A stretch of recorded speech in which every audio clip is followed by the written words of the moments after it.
आप देख रहे हैं फतेहपुर हलचल न्यूज़ चैनल। मैं हूं रमेश मोहन शुक्ला। आज के समाचारों में आगे बढ़ने से पहले अभिवादन स्वीकार करें रमेश मोहन शुक्ला। मुझे विश्वास है अब तक का आपका दिन शुभ रहा होगा। आप स्वस्थ होंगे, सानंद होंगे और प्रसन्न होंगे। साथियों, आज 17 सितंबर है। आप सोचते होंगे कि जब कोई महीना है तो उसकी कोई ना कोई तारीख तो होगी, लेकिन फिर भी मैं क्यों बता रहा हूं कि आज 17 सितंबर 17 सितंबर आज दो महत्वपूर्ण कारणों के लिए जाना जा रहा है। पहला कारण तो आज भगवान विश्वकर्मा की जयंती है, जिनको संपूर्ण देश श्रद्धानवत होकर स्मरण कर रहा है। दूसरा, ये भारत के वर्तमान प्रधानमंत्री नरेंद्र मोदी जी का आज जन्मदिन भी है। लेकिन मैं जन्मदिन कह रहा हूँ, जो कि शायद कुछ लोगों को गलत लगे, क्योंकि प्रधानमंत्री जी स्वयं कह चुके हैं कि मैं बायोलॉजिकल नहीं हूँ, और जो व्यक्ति बायोलॉजिकल नहीं होता उसका जन्मदिन नहीं होता बल्कि अवतरण दिवस होता है। तो आज भारत के प्रधानमंत्री नरेंद्र मोदी जी का अवतरण दिवस है।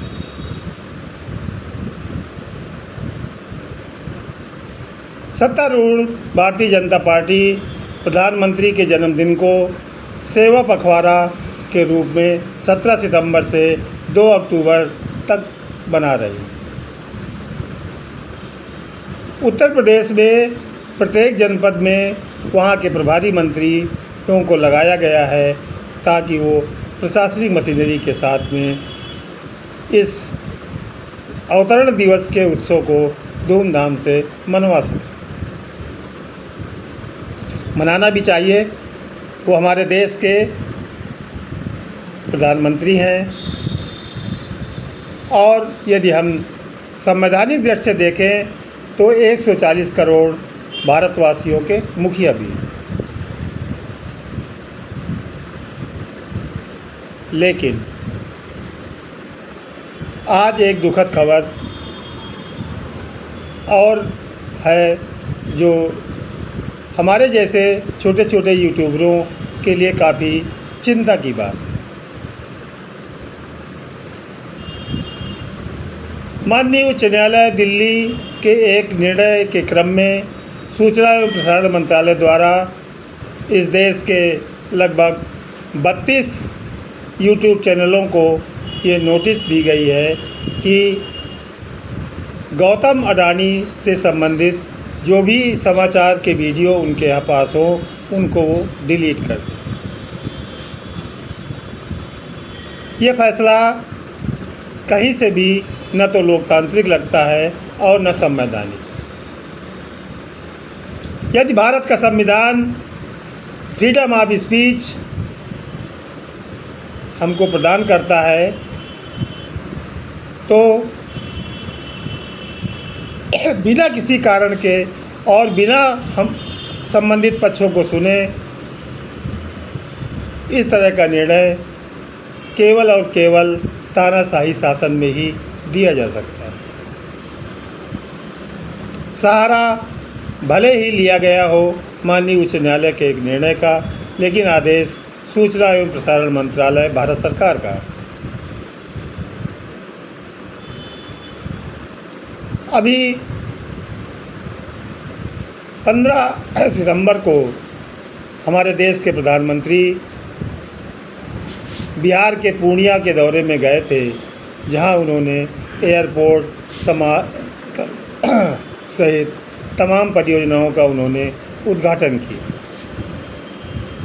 क्योंकि बिहार एक चुनावी राज्य है और वहां पर अब तक प्रधानमंत्री जी 6 बार जा चुके हैं। 7वीं बार शायद आज भी उनके जाने का प्रोग्राम था गया जी में अपनी माता जी की पितृ तर्पण करने का।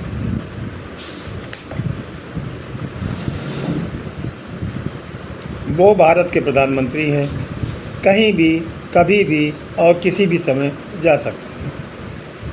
लेकिन वहाँ से जो एक खबर आई कि 1050 बीघा ज़मीन और 10 लाख से अधिक वृक्ष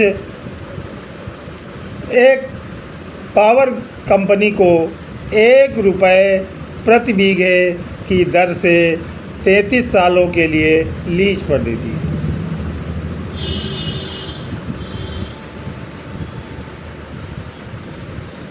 ये हो क्या रहा है देश? ये देश की संपत्ति है, न तो किसी व्यक्ति विशेष की है और न किसी व्यक्ति न सरकार की।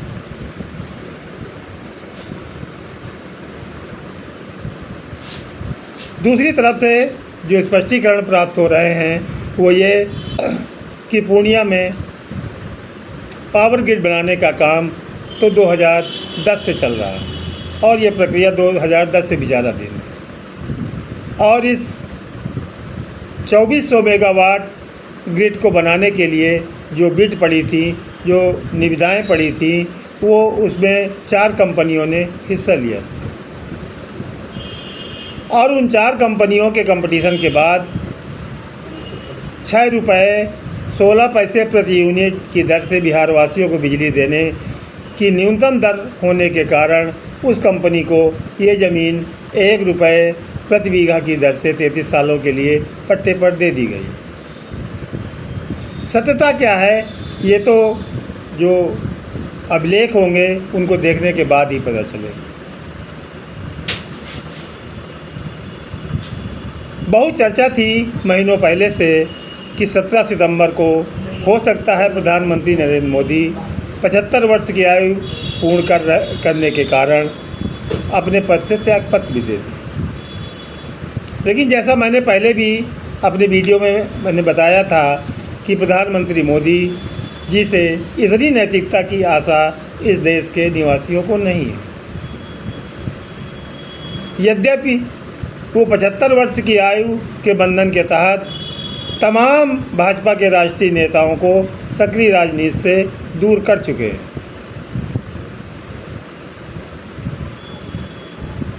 देशवासियों को जो ये उम्मीद लगी थी वो इनके पितृ संगठन आरएसएस के सरसंघचालक मोहन भागवत के एक बयान के कारण लगी थी कि जब उन्होंने कहा था कि 75 वर्ष की आयु बधाई की नहीं विदाई की होती है। लेकिन उसके कुछ दिनों बाद ही जब मोहन भागवत जी ने अपना वो बयान बदलते हुए ये स्पष्ट कर दिया कि न तो 75 वर्ष की आयु में मैं त्यागपत्र दूंगा और न किसी को त्यागपत्र देने के लिए कहूँगा, उसी दिन ये स्थिति साफ हो गई थी कि ऐसा कोई प्रतिबंध नरेंद्र मोदी जी के ऊपर नहीं लगने वाला।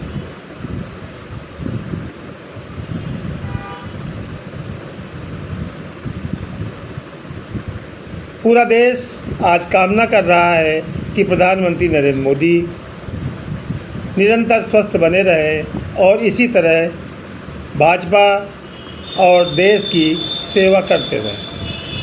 यह हमारी भी कामना है और पूरे देशवासियों की। आप देख रहे हैं फतेहपुर हलचल न्यूज़ चैनल। मैं हूं रमेश मोहन शुक्ला। मेरा एक छोटा सा अनुरोध कि यदि आपने अब तक फतेहपुर हलचल यूट्यूब चैनल को सब्सक्राइब न किया हो तो कृपा करके इसको सब्सक्राइब कर लीजिए और घंटे की आकृति वाली बटन भी दबा दीजिए ताकि